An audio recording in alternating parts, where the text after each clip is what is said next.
বাবা, আমি খুব অসহায়, আমাকে কিছু সাহায্য করো না। হ্যাঁ হ্যাঁ নিশ্চয়ই।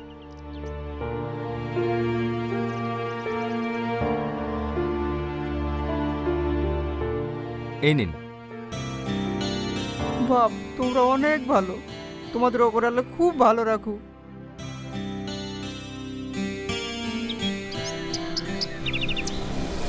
এই, আমি 100 টাকা দিলাম, তুইও 100 টাকা দিলি কেন?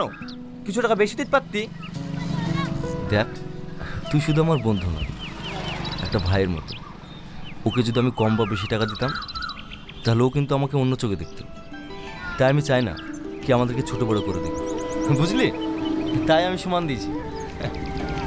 বাবা রে, তো বিশাল বুদ্ধি রে, এত বুদ্ধি লিখবাস কি করি? চাচা লেট হয়ে গেল।